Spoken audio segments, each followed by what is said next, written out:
topic today, I will welcome Mitakshara on the stage. Mitakshara, it's all yours now. From here, yes, Mitakshara, you can go ahead. All right, so I'm going to share my screen with you, all you guys. Just give me 1 minute, and while we come up with the screen, I'm going to share a little bit about myself. I come to the through the experience of corporate world, and it is into business development and project management. And today, when we actually speak about a few things, 1 second, just give me some time. So, what are you? All of you are managers out here, essentially. And what is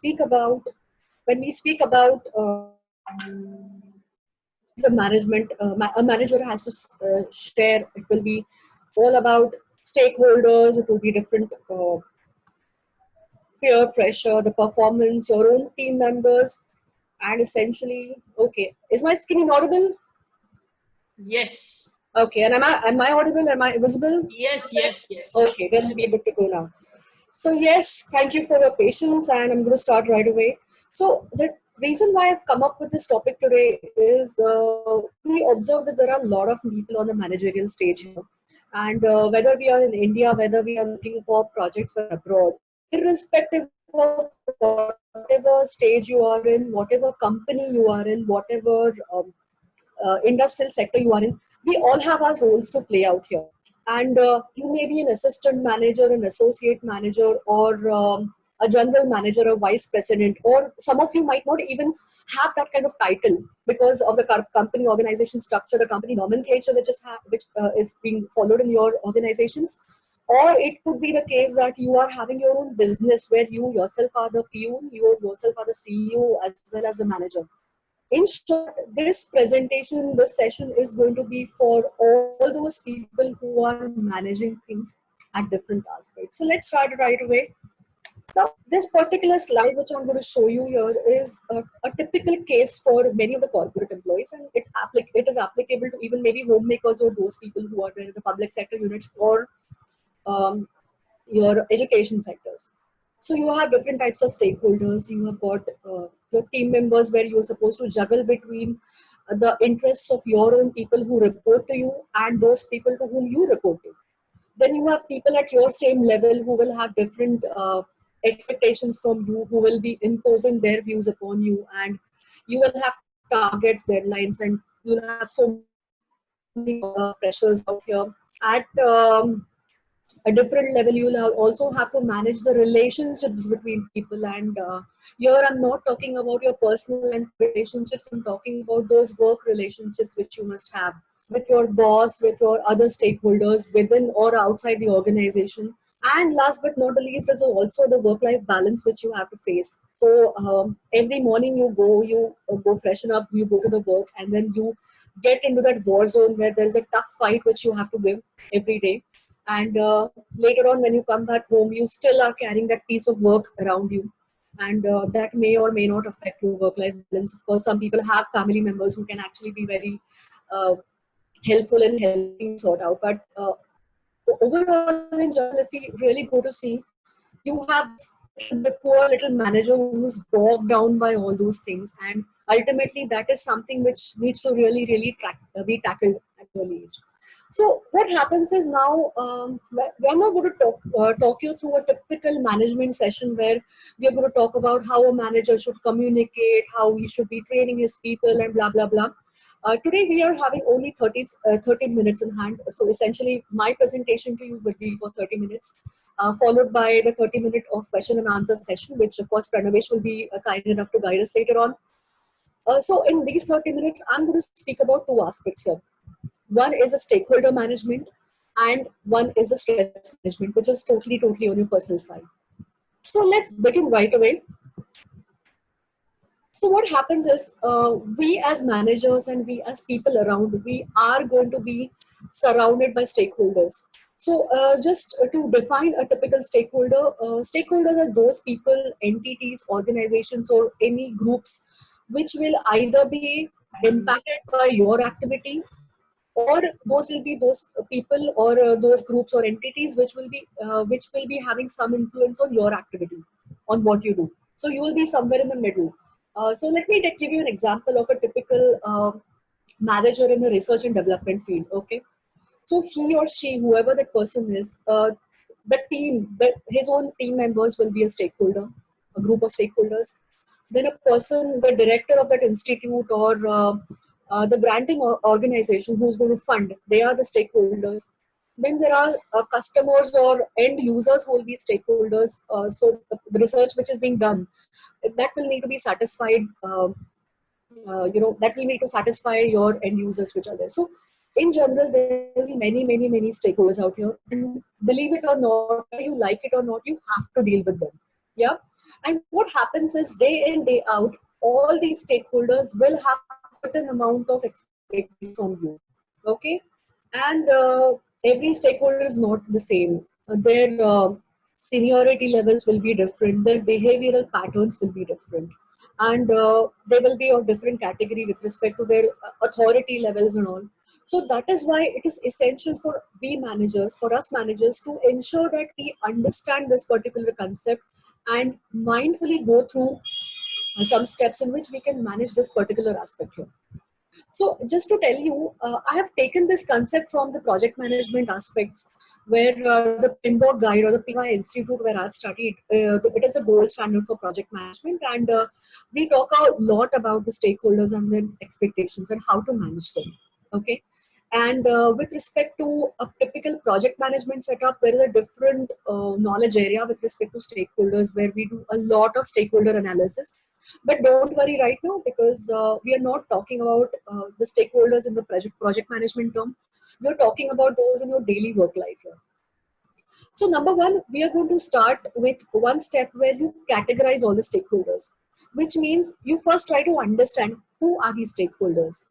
What is the level of authority they have? Are they seniors, juniors, or are they those silent stakeholders which, if they're not satisfied, they might create a blockage in your access and to work and all. So a typical example would be, let's say you are in a manufacturing setup, and your suppliers are going to be stakeholders. And if you are not able to cater to their requirements with respect to fulfilling the contractual terms of payment, then those people will be essentially, they eventually will come and they will be creating problems for your supply chain and your deadlines and everything. So this is one example of one stakeholder. Similarly, there will be some other stakeholder like government authorities or political groups, for example. So let's say if you want to sanction construction of an apartment or any complex, so here you will have your government authorities, you will have the licensing organizations, so these again are stakeholders. So in short, and these are going to be your external stakeholders. But when we talk about internal stakeholders, these are your different teams, these are your different people. And even if you say that, okay, I am the manager and people are under me, what if they don't work? What if they quit? Sometimes you may face those labor unions, those are also stakeholders. So in short, there will be different types of stakeholders as far as you are concerned, right? So for you, the essential part is to first start analyzing, listing down which are the people who are there around you and which are the people you should ensure that they are kept happy. So what you could possibly do is a simple tip I'm sharing with you. We all are familiar with the Excel sheets here, or making the grid tables and all. You just list down the stakeholders. Try to put in columns where what is the interest they have in your project, the level of importance, how important that particular stakeholder is to you. Then what kind of authority they can exercise on when, as far as your activities are going on in the organization, and what is the impact they will create. What if they suddenly start not conforming to your requests and all. So with respect to all this, you can start grading your stakeholders and look at the total, and then look at how you need to communicate with them, right? The next part is we have to balance between few aspects. Now, all of you must agree over here that in today's scenario, in today's world, we are focusing a lot on that emotional connect with different people, right? Be it your boss, be it even the housekeeping staff, or be it even the peon who will be, or any house administration staff who will be giving you all the stationery, who will be catering to all your minute administrative requirements, or your HR manager or anything. You need to have certain certain level of emotional connect. And you all know that there are a lot many conferences on emotional intelligence, emotional quotient, which goes on here, which is very, very important. But at the same time, you also need to exercise some level of assertiveness out here. So let me give you an example. When I was working in this pharmaceutical industry, I was a project manager. And what used to happen is there were other stakeholders where I used to depend upon them for giving me their inputs. Let's say some result of one trial experiment which has been made, or some formulation which is to be developed in the laboratory, or in the manufacturing unit, they need to come up with some documentation for our further batches and all. What used to happen is when you're talking with them, they will all load you with all their problems. आज ये नहीं हुआ, come on, give me some time, मेरा बंदा आज absent है. Sorry, I'm just using Hindi just to give it a feel. But this all happens, right? I'm sure when you try to ponder upon the points which I'm talking about, you will also try to recollect some of the other aspects which you have faced in your life right now. So all this happens, and at the same time, as a manager, because we want to maintain those relationships, we cannot really focus. Okay, no, this was your deadline and all. Don't tell me all your problems and all. So as a manager, as a good manager, we have to really listen. We have to sharpen our critical listening skills and all. But then you also have to ensure that the deadlines are also being met, because you are just the way they are responsible for giving you some feedback and some inputs. You are also going to be responsible to your higher ups. So in such case, you have to balance that assertiveness. That's why it is very important for us to understand our own personality traits, right? For example, some of us might be emotionally inclined and we are people-oriented person, relationship-oriented person. So we have a very high amount of emotions which are buzzing inside our brains and our minds. Some people are highly practical. They don't care about what the scenario is. They want the result and that's it. बस मैं जो बोलूँ, that is like मैं बोलूँ तो the sun rises from the east. Yeah, that's the verdict. So I have to be there. And there are some people who are action oriented. They say, okay, go to hell with the processes, to hell with all the people. I'm going to go and jump into the action and do as per my wish. So these are the three basic type of stakeholders as per one of the studies which I'm sharing with you. So you have to analyze even that aspect of those stakeholders, and then try to evaluate the situation, and then talk, and then exercise your power as a manager over them. Okay. And there are many cases where these stakeholders are not someone who can report to you. So as a project manager, when I was working in Sapla, I did not have people reporting to me, but I had a responsibility of managing all the other teams from different departments. And that was really, really complex setup. So the type of organization you are in, that also governs the way the stakeholders will behave, right? So in such case, do not be emotional. Do not try to take their problems on your own, because ultimately, if you are an emotional person and if you're not practical, believe me, it is going to take a toll on your health. And I can see there are many senior level people out here, and they will have faced this kind of situation with themselves, or they have at least heard of people who have faced this kind of problems during their tenure of careers and all. So yeah, the second point is try to handle emotions, but while being practical. Let there be a balance out here. Then there's a variable communication approach, structural communication. Whether you want to have that empathetic approach or you want to be highly logical, that depends upon which stakeholder you're talking to.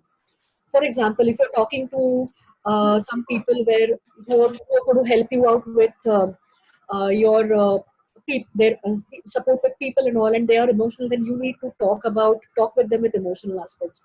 If you are expecting some stakeholders to, okay, just cancel your leave so that we can maintain the deadline. So here, in this case, you need to have an emotional aspect. This is called having a high empathetic approach. Then if you're talking to your stakeholders who are, let's say, investors who want to talk about what is the progress you've made, or even your higher management who look at the daily or monthly dashboards, there you will have to put in logics and facts. So this is called higher logic. So this is the kind of communication aspect which you will be facing here. Now coming to these stakeholders, why I took this topic before stress management is because all these things ultimately are going to be buzzing in your brain, and that relates to your mind becoming full, and of course that is going to be a precursor for your stress. So let's come to the next topic which I'm going to focus on, that is going to be the stress management. All right. So in our previous slide, we spoke about all those stakeholders, all those expectations which we are supposed to meet, the communication, the reports which we need to go, and so on and so forth. When we talk about stress management, there are so many things which we have to talk about, but I'll be focusing on these 5 points here. So in the corporate world or in any area today, we are expected to perform at our best levels. We are expected to be multitasking. We are supposed to be go-getters. We should not be taking no for an answer and everything. But remember one thing, there are going to be factors which are beyond your control. And no matter how good you are, no matter how best you are at that field, and irrespective of whatever progress you have made, if there are some things which do not support your case, they do not support. So it is best to let go of few things. And when it comes to multitasking, it is always good to be mindful. What I mean by mindfulness is try to be present in the moment. So for example, if you're working on a particular report which is to be submitted, let's say within an hour, right now we are at 6 p.m. and by 7 p.m. you're supposed to submit it to your higher authorities. Do not let your mind be full of all those things which may be coming, like what am I supposed to cook after going home for my kids, or oh, what I had a fight with my peer member today, why did he or she say that, why did this happen? No, try to focus on those reports so that you can give justice to that particular aspect at that particular point of time. Okay, multitasking is definitely required, but when you're focusing on one particular aspect, just ensure that you are looking at that and not worrying about the entire arena of things which you are facing right now. The second is breaking down the problem into smaller parts. Often what happens is we are so overwhelmed about few things in life, and they come up so much in conjunction with each other that we don't know exactly what is the aspect which is bothering us. So it is a good point to actually note down, and this is a part which I follow personally. I usually write down. So there are points like what is it exactly? It is that which is bothering me right now. Am I being bothered because of my work? Is it because my personal aspects are overshadowing my professional aspects, or it is vice versa? Is it some particular person which has said something and that is going to be bothering me? Is it something, is it the fear of some future or some deadline which is bothering me? Just write down. Once you have them written down, you have a structure to it. And against that, it helps you easily to find out solutions. And believe me, it's a very easy process because once you have things in front of you in a very structured manner, you can actually find out solutions. This is something like clearing up your closet. What happens when your closet is in a mess, when your wardrobe is in a mess? There are so many clothes, not the folds have been disrupted, everything. You don't know what to do. So in this case, if you just take out some time and manage everything, keep all the clothes in the proper way, you can actually see what's there in your wardrobe, right? So our minds are pretty much like this. Okay. Then once you actually break down the problem, try to find the root cause of your feelings. Why you're feeling that? Sometimes what happens is you may say that, oh, the boss shouted at me because this happened, but actually there is something else which is bothering you. And unless or until you address the root cause, you will not be able to do justice to that problem, and that same superficial problem will keep on running around in your mind, right? The next point is that you have to define your boundaries. So like I said in the beginning that irrespective of your efforts, irrespective of whatever you do, sometimes things just don't work well. So that time you can always you have to be transparent first enough. You have to show equal evidence that, look boss, I have done so many things, and I am yet to receive some aspects, some factors from the other team members, and that is not happened, and that's why it is not happening. It is as simple. And you know what we used to do in the project management? There is this concept called raising the flags. So you should be practical enough to raise those flags and not worry about what will be the implication it will have on the other stakeholders. So that was exactly what I wanted to say about being having a balance between the empathy as well as assertiveness. So when you define your boundaries, you put your foot down, and that is a good thing to do. Sometimes most of us have a difficulty saying no. It's not the right approach. You have to say no so that you can define your boundaries. And lastly, it is the detachment which is required, because no matter how much you put in your efforts, and when we say that the things are not going to happen, you tend to get emotionally attached to the outcome, right? You get all these kind of thoughts that, oh, I'm having so many aspirations from this project. I put in so much of effort. Let it be, because unless and until you detach, you cannot really have any kind of peace of mind out there. Even if you take a vacation and set up in some cold mountain, unless and until you detach, you will not have a peace of mind, believe me. So that was all about managing stress. And I think that was all about my topic today. And I would like to share that these are just the snippets which I've shared. When we actually sit down and when I actually coach people, or people are having my consulting assignments with me, so I always try to sit them and ask a lot of questions. We call this a laddering technique, where we try to ask the questions in such depth that we actually try to go to the root cause. And even when it comes to stakeholder management and all, there are certain aspects where we try to have a very robust structure to it, where we try to analyze those requirements of the stakeholders, ensure what sort of communication needs to be sent to them, when that communication needs to be sent. So again, this is linked to a part called communication management when we handle projects. And coming on to the personal side, when it comes to stress management, I use a lot of NLP techniques. I'm sure most of you people have heard of your NLP technique. So let me share with you a tip right now.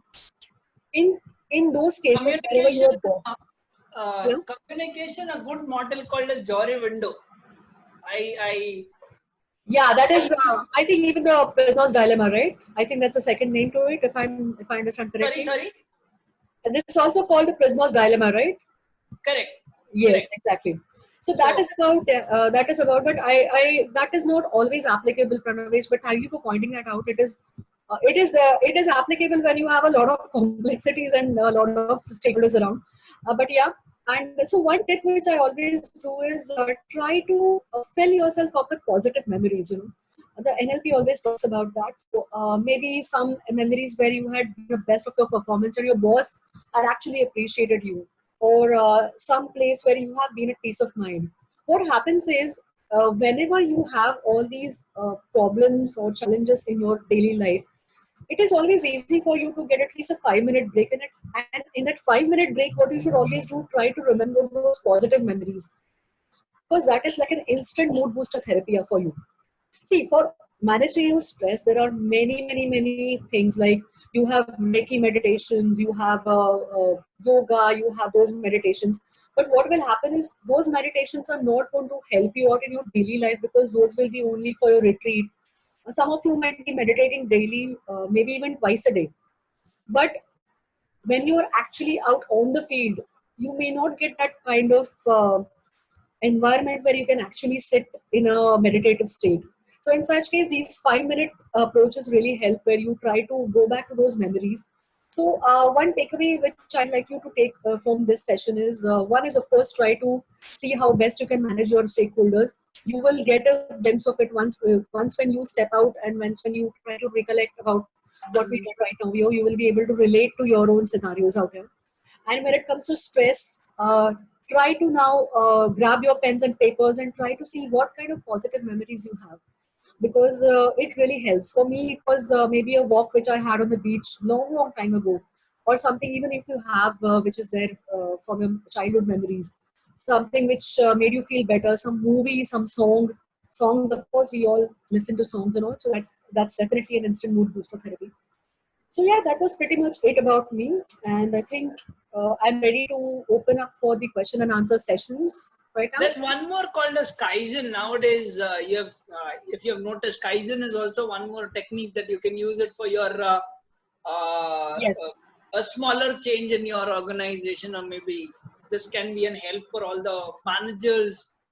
Yes, and what happens with, thank you for pointing that out, Pranavesh. What happens in Kaizen is, Kaizen talks about making small improvements in a stepwise fashion rather than trying to achieve something big.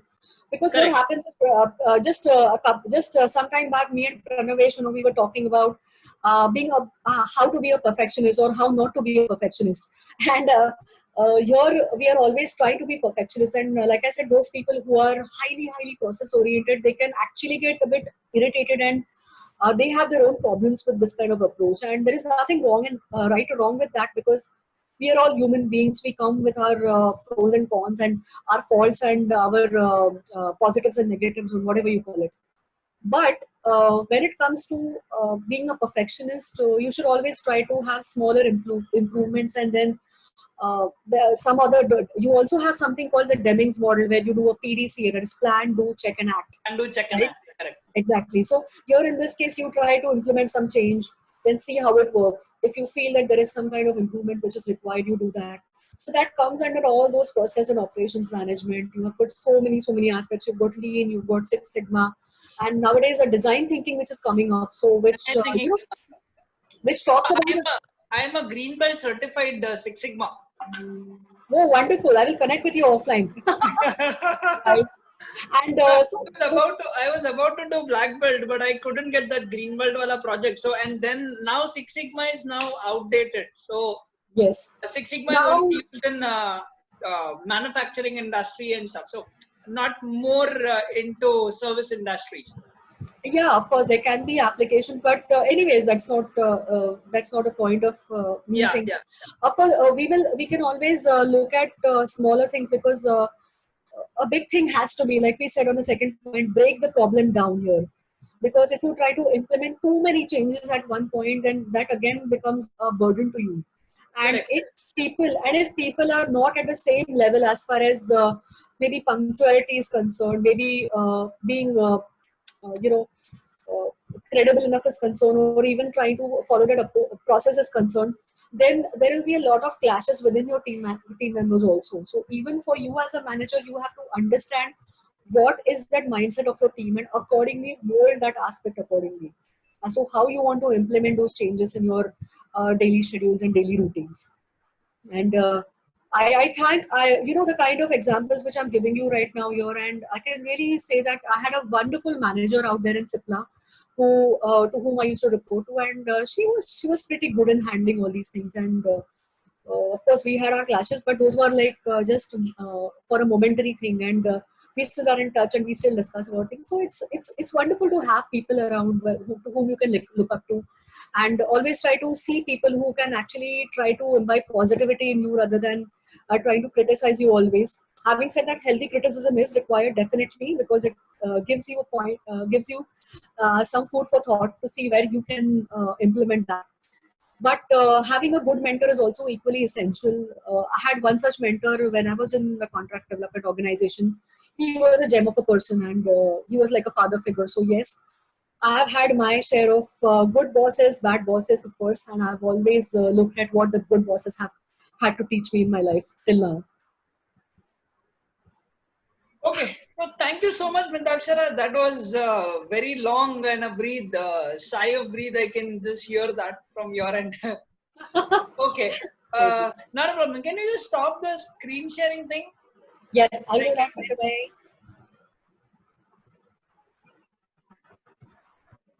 Okay. Okay, so I am opening the room for question and answer. I can see the first hand as Oppo A7 can ask his first question. Go ahead. I'm not sure about your name. And he'll need to unmute himself. Yeah, I have unmute him. Okay, so Oppo A7, please. Yeah. Your questions away. Okay, we can go to another participant. Anybody has questions?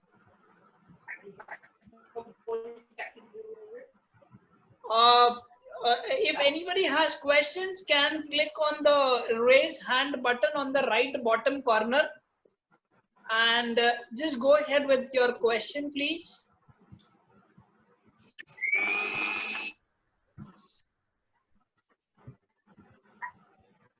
I guess nobody have a question today because everybody is expert in their manager skills. Because maybe it was a refresher session for them. Yeah, let's take it that way.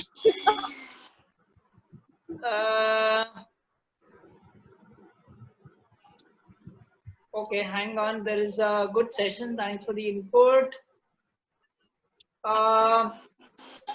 No, there's no questions at all from anyone. So let's do one thing. Let's look at some of the comments, and then we can blow on to that, since we still have some time anyways for the Yeah, question and answer yeah. session. That's what I was looking for. Yes. That's audio streaming. Unable to hear. Okay. Rohit Shetty has raised hands. Okay.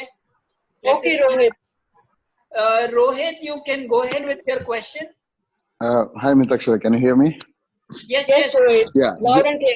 Yeah. So just I wanted to ask one thing on the conflict management. Yes. So which do you have any defined framework for it? Or you See, are there'll be a aware? couple of frameworks, and we can connect offline also for conflict management. So this Okay. essentially is a part of your stakeholder management, and a good thing to avoid the conflicts later on. What we project managers used to always follow is first, whenever you have all these stakeholders, try to ensure you take their requirements and whatever they have to share right in advance, because what happens is wherever you are, of course, I believe you are from GE, right? Right. Yeah. So coming to conflict management, when you have everything set, the level of conflicts can be reduced at a later stage. And when we talk about process management, I've seen conflicts happen typically when a problem is faced, and then when we go up to those stakeholders and say, then they just raise hands, and most of them sometimes say that, okay, this is not my job, this is the other person's job. Now, this typically happens when the processes in the organizations and the roles and responsibilities are not set in the form of a RACI matrix. So what happens is for the conflict management, I would like to share one particular framework for managing your people and teamwork. Is there is thing called RACI matrix. So RACI stands for RACI. That is responsibility, accountability, whom you should consult and whom you should inform. In this case, what happens is when you have an entire flow of activity for either your projects or operations, you will be putting in the functional people, the team member, even the names for that matter, and you will be putting in who should be responsible for sorting out this issue if this issue arises. You know, so this particular thing will help. And before you even publish this is circulated to all those stakeholders to get their buy-in. And once it is signed off, then they have to abide by it, because then the top management or even you as a project manager or a manager can hold them. That okay, we have discussed this before. Why didn't you raise your point there, or why didn't you share your concerns then that time? So this is one aspect of how you can sort out the conflict management. But of course, when it comes to other types of conflicts, which it's come up when due to unforeseen circumstances, it is always good to analyze the root cause, try to understand what are the interests of the stakeholders, try to listen to people and really understand and look at things in a very objective way. And of course, know the negotiation skills of various parties, and you as a manager will definitely come in. Does it answer your question, Rohit? At least in some way. Rohit, Yes, yes. It was, I think, answered most of them. okay, so Thanks. Yeah. generally it is what do you say? You be very, very planned in a way of you give somebody a responsibility and somebody an accountability. And there is one beautiful thing about racial model is don't keep one person as responsible and accountable. Keep Exactly. multiple person. So let's say, for example, then there is one good learning about maker and checker model. So I am the maker and somebody is a checker. So what happens? They both mutually agree to some point. Okay, I am doing it, she is checking it. Maker is always different, checker is always different. And That's same why like that's why yeah, we have the quality assurance and quality control team separate. You know. exactly. Yeah. So that is how. And let me share with you one example which I faced, of course, without taking names. So we had this particular conflict which we had faced when I was handling a project, and that particular stakeholder who was responsible for signing a document and passing it to the factory was not willing to budge. Now, when we try to understand, when I personally went to him and I said, "Sir, what is the problem?" He said, I am not having any problems in your document. Your document is fine. Then I said, what is the problem? Then please help me understand if I could help you with some of your, some of your queries out here. He said this document comes from that department which did not listen to me and did not cater to my requirement in some other project. Now, these kind of stakeholders can be really, really very challenging to tackle, and that's why it was a big exercise where I had to involve my head of the department, our vice president, and his, they were called in to a meeting, and then we had to actually reason with them and give them some sort of bait that okay, listen, after this particular meeting, I'm going to walk up to the head of the other department and we are going to sort out that issue. Sometimes as a manager, you will also have to jump into some aspects which actually are none of your concern, you know. But for the sake of the organization, for the sake of the higher good, you have to do it.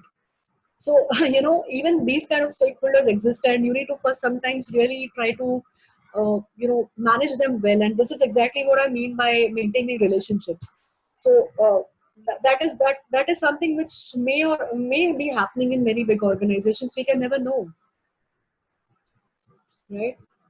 Okay, there is one Pooja Rao wanted to ask a question. Pooja, okay, Sandhya Balaji is also wants to ask a question. Sandhya, I can allow you to ask your question, please. Yeah, hello. Hi, Mitakshra. Hi, Sandhya. Yeah, my question is like many times you have to deal with your emotions and you get, kind of impulsive in dealing with some difficult stakeholders. So how do you kind of deal with such situations? Yes, that's a wonderful question, Sandhya. Thank you. And this situation is going to be faced by everyone on the face of the earth, because ultimately we tend to take things by heart. You know, it hits over here rather than hitting on our brains. You know, so one particular thing is try to detach yourself from the outcome. So one is don't take it personally. You know, there was a wonderful article which I had read in the book of Ryan Holiday, where you should say obstacle is a way, and there they have mentioned about some great leader who had said that don't look at things, don't try to take it personally. You know, try to look at it in a very objective way and just ignore what the person has to say, because most of the times what happens, Sandhya, is if a person is trying to be impulsive, he or she might even end up insulting you, but that is actually just the face of it. So most of the times those people don't have an actual grudge against you.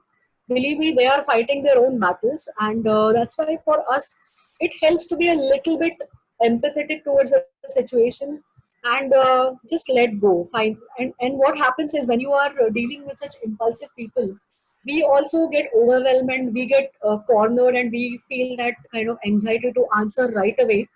But sometimes that approach doesn't work, because most of the time you have to, you know, listen to that person, allow that person to just empty his mind before you, and then you can just structure your process and say, okay, I'm sorry you're facing this situation, I wish I could do something for you, but sir or madam, whatever, this is an issue right now, please listen to this, because if we don't do this, we'll have a bigger problem. Let us talk about your problems later on, I'll be happy to help you. So sometimes a helping hand can help. But having said that, like I said, maintain that empathy and assertiveness, because if it gets on too much to your boundaries, so when you have to maintain your boundaries, you have to also understand where is it that you can take, because tomorrow if that person is going to create big problems for you, which mostly is not the case, you should always try to listen to that person first. I think that's the only takeaway I can give you from this. Mitakshara, can you again come again with the fourth judgment? What exactly is the fourth judgment? Sorry, the judgment? Sorry, what was it? What is the fourth judgment? Malini is asking. Fourth judgment. I'm sorry, Yeah. Malini, can you elaborate your question?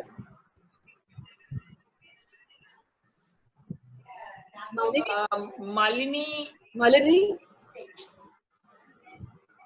I cannot see her in the video box. Okay, there is another one waiting in the queue is Pooja Rao. Pooja, can you unmute? Yeah, I have unmuted you. You can ask a question, please. Hi, Pooja.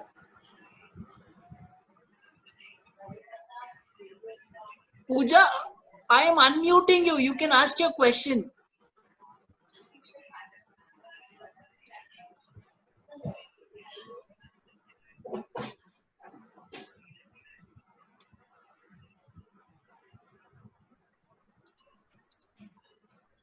Yeah, Pooja, you can go ahead.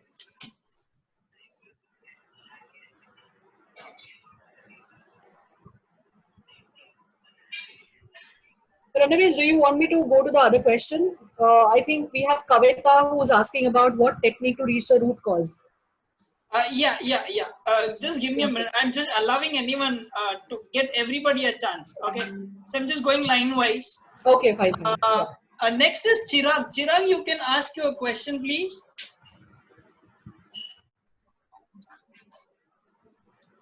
Chirag, I'm not able to see you.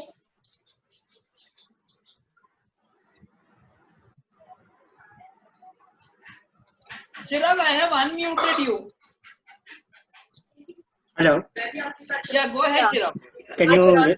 Hi. It was a lovely session. I had one question about the YY technique that you mentioned. If you could probably touch upon it a bit more in detail, that would be great. Surely. So, Chirag, when you face a problem, okay, you should ask yourself or any other stakeholder in that discussion as to why do you think this happens, right? Uh, Once when you get some particular response, then you question that, uh, ask the question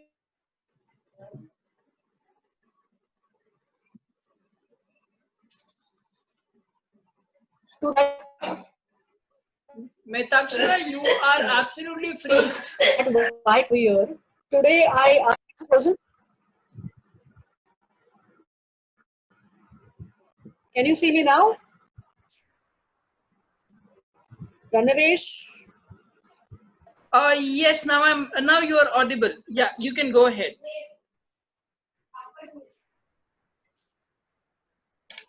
I'm giving you an example of the YY technique here. So if someone comes to me and says that, okay, I'm having this kind of issue of so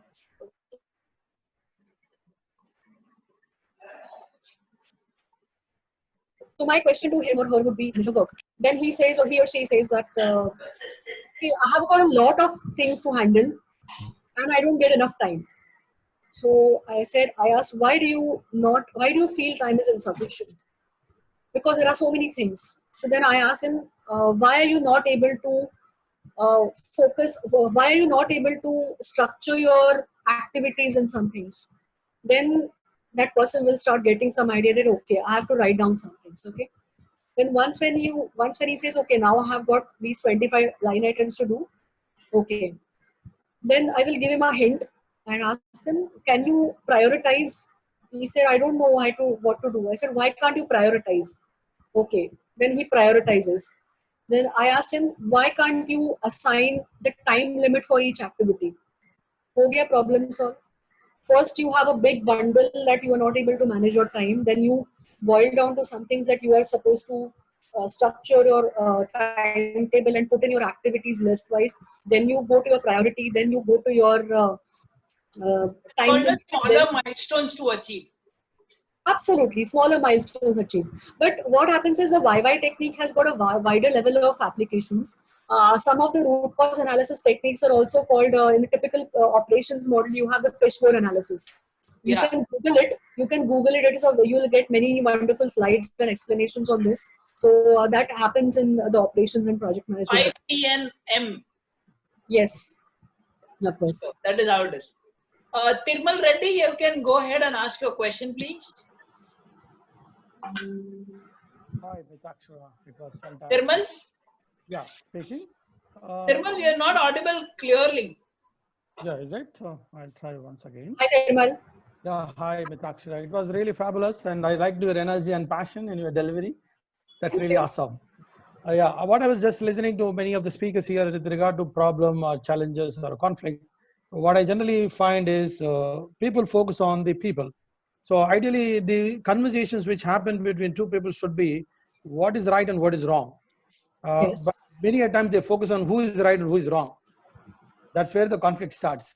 If the conversations can revolve around what is right and what is wrong, the focus is on the issue, not on the people. So if the conversation can focus on the issues at hand, I think the egos are out. so they become more objective and they can focus on the solutions.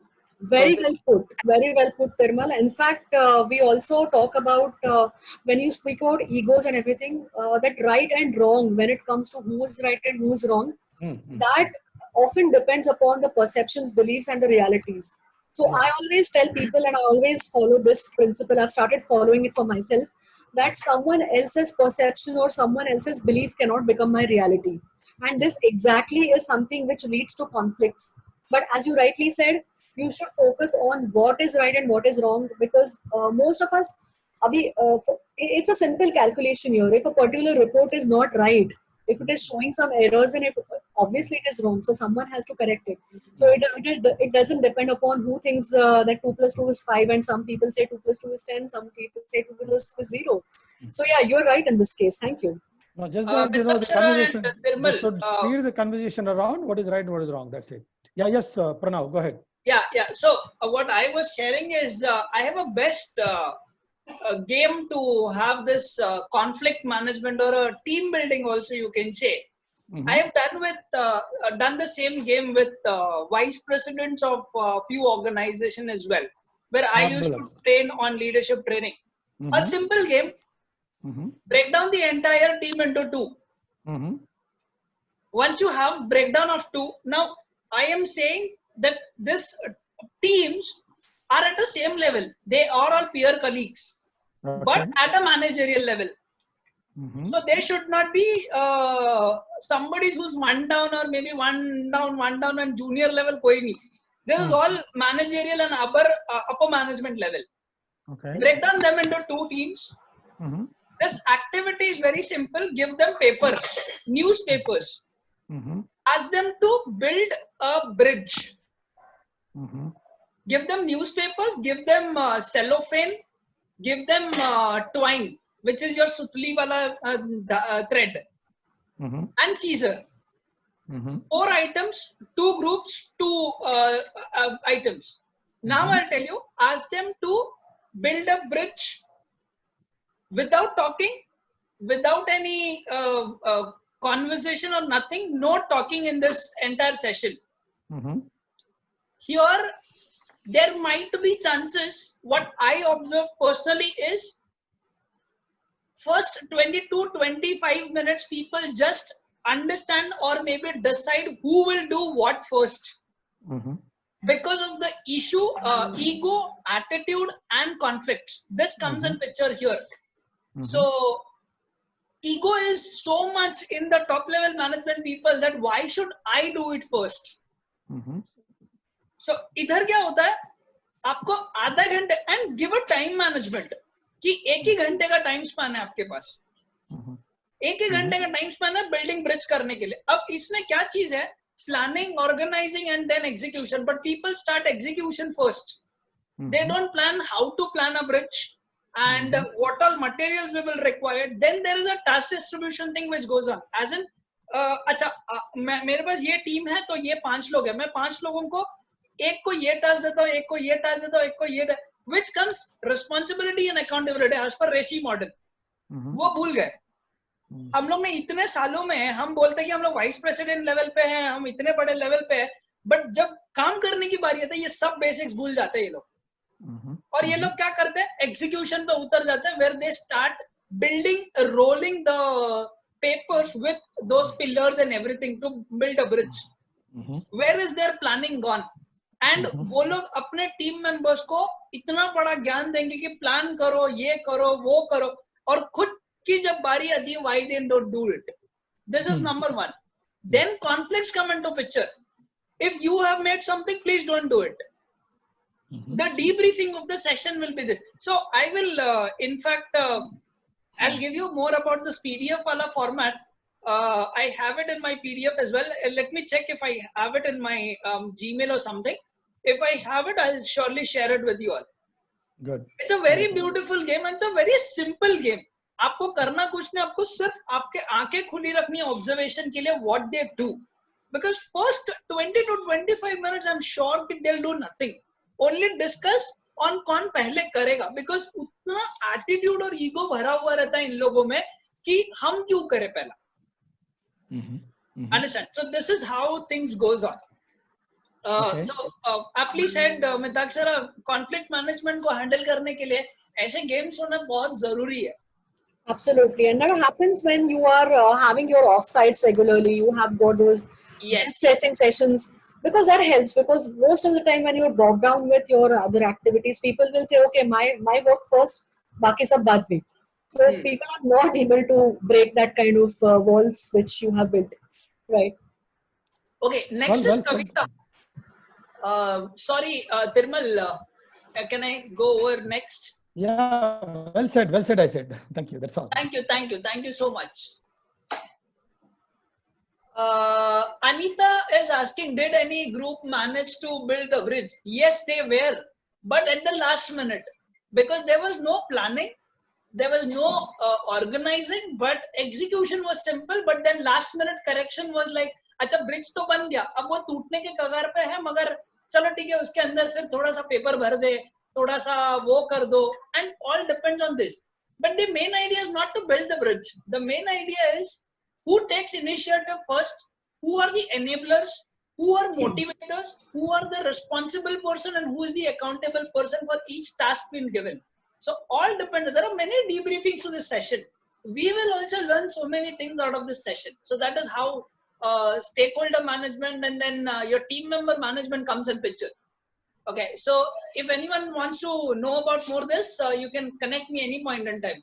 Anita, I got your thanks. Thank you so much. So Kavita, I can move on to you. Kavita, Thanks. can you ask me a question? Thanks, Pranavesh. Thank you so Yes. much. Can you hear me? Yes. Hi, Mitakshara. Hi, Kavita.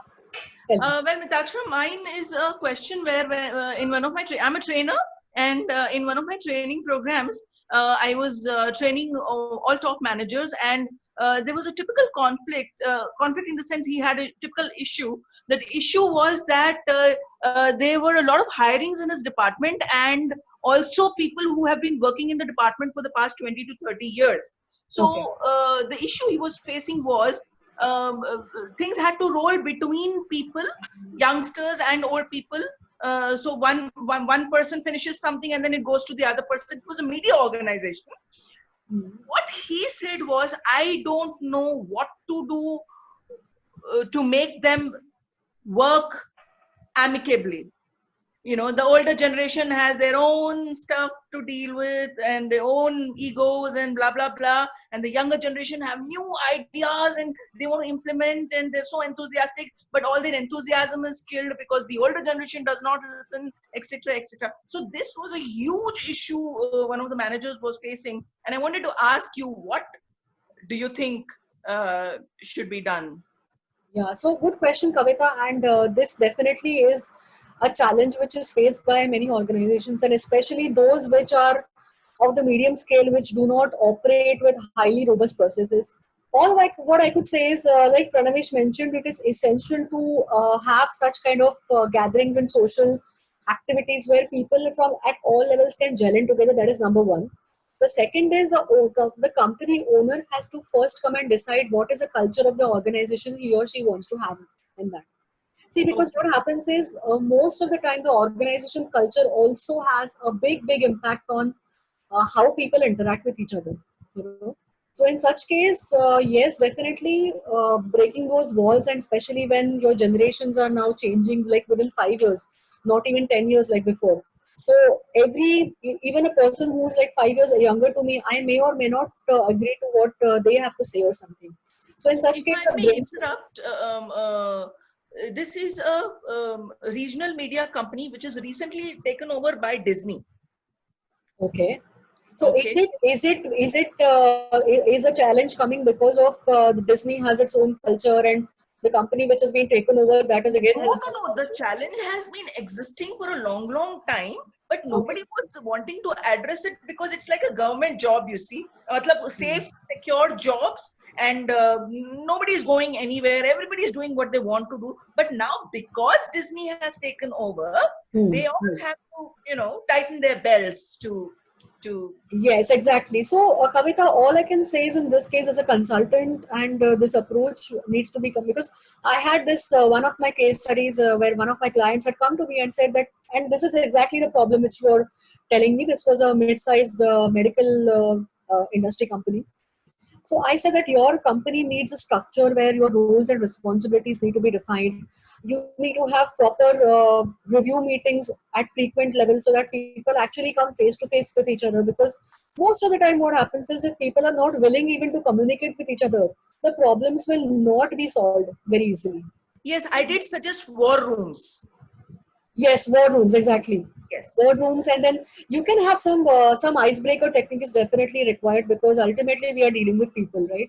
And as Thirmal also said here that it is about who is right, who is wrong, and then we have to collectively shift the problems from the person to the situation. And there, when you actually focus, when you shift the focus, the shift of focus is very required in this case, I should say. Right. So Right. maybe Thanks, Adan. Maybe you can suggest these kind of techniques to your contract giver next time when you go. Possibly they can have some benefit out of it. Shall do. Shall do. Thank you so much. Yeah. Thank you, Kavita. That was really wonderful about you. About your question, sorry. Now, next participant that I have is Rohit. नहीं, Rohit का तो हो गया है.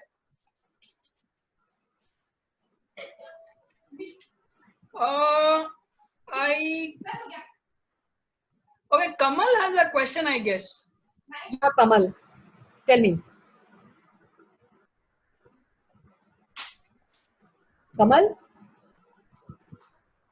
Kamal, you can go ahead and ask your question. Hi, Mitakshara. Hi, Kamal. This is Kamal Srideva this side. And because you talk about so many things, finding the root cause of the problem, we talk much about YY analysis, we talk about Ishikawa diagram, we talk about Six Sigma.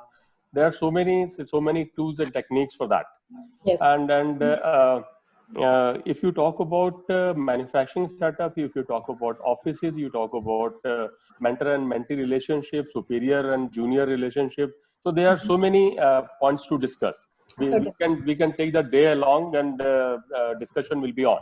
Of course. Now the point here is that you have included 2 points. One is managing your stakeholders, and second is managing the stress management. Yes. And there are other critical skills also which is required to be there for managers particularly. Yes, absolutely. So it was a deliberate step to cover only 2, or it was a deliberate step, because what happens, Kamal, as you only rightly said, that there are so many things to cover, and it can take an entire day, and we have got conferences on all these topics, which are going on for 2 days. Covering these topics in 30 minutes, rather than just listing out things, we can just cover 2 topics and then discuss more about it. So it was a deliberate effort. That's right. And I wanted to add one thing in this, that YY people used to call 5Y earlier. Now that is around years back. Yes. Now people are talking about YY analysis. Like we generally, no. YY is different and Ishikawa is entirely different. So there are 2 different techniques altogether. Okay, no, not a problem. Now people are asking why. पहले वो 5Y था. पहले वो 5Y था, because पहले जमाने में 5Y करने से solution मिल जाता था.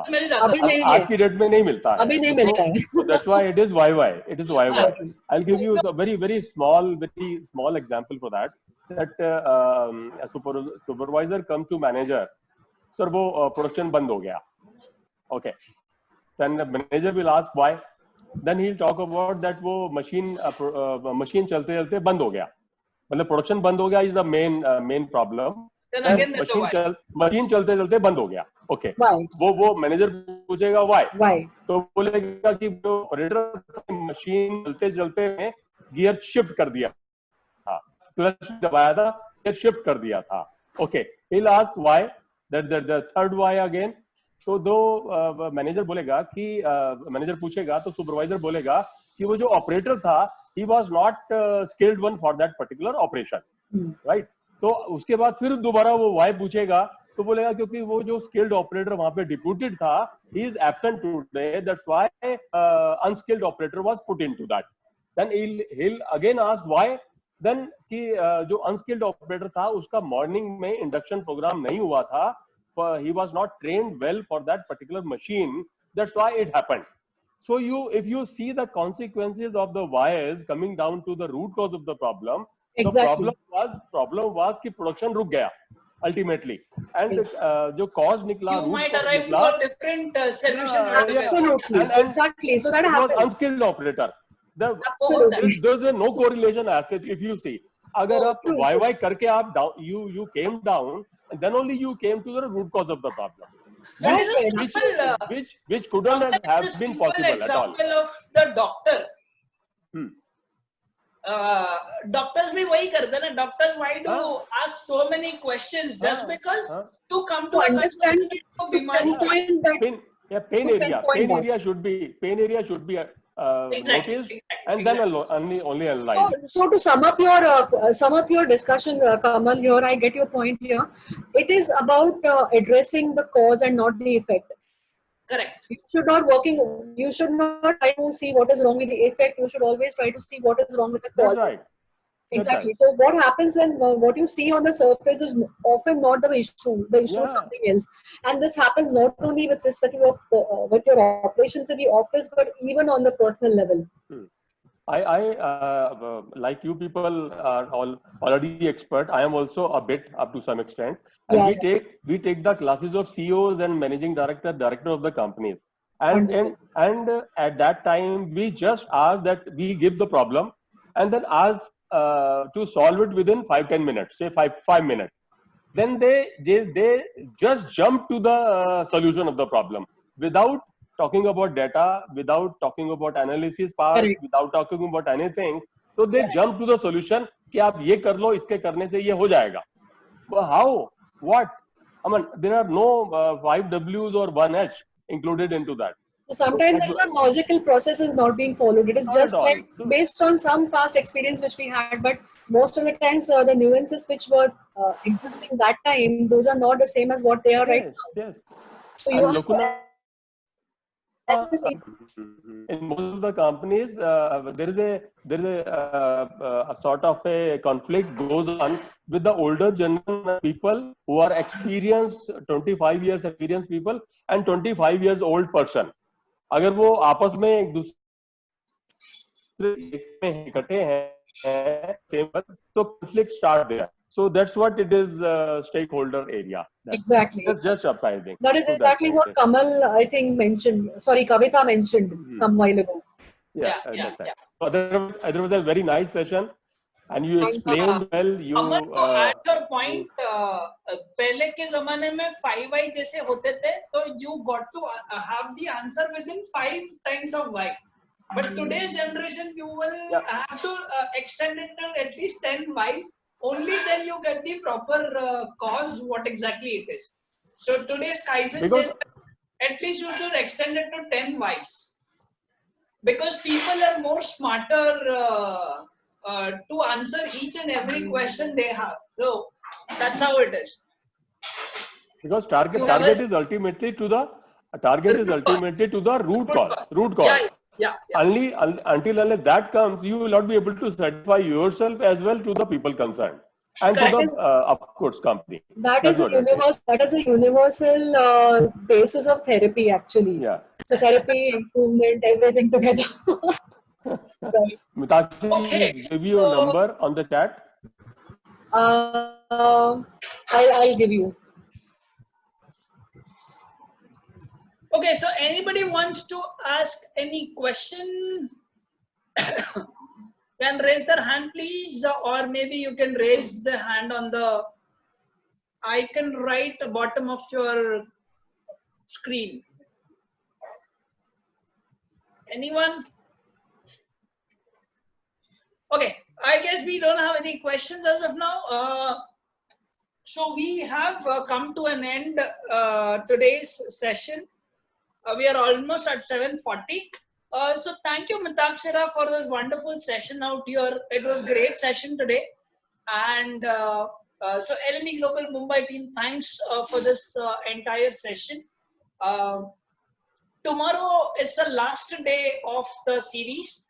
Meena Tilakraj, who will be giving a session on difference between yoga and meditation. So it's a nice and wonderful session tomorrow again. So please come because she'll be sharing more on the myths that people have on yoga and meditation. So basically, she'll clear out every mindset of yours. So hope you joined for tomorrow's session. That's the last session by our team. Hope you enjoyed all the sessions up till now. And I would really thank Mitakshara for her valuable time for all the session and the inputs that she has given. So L&E Global Mumbai, stay tuned, stay watching, collaborate, co-create and contribute. Thank you so much, guys. Thank you, Pranavesh, for this platform. Wonderful. People can reach out to me on either LinkedIn or Facebook separately, offline. Thank you very much. Have a wonderful time. Stay safe, be protected, and be healthy. Yeah. Yes. Great job. Thank you. Great job done, Mitakshara. Thank you. Okay.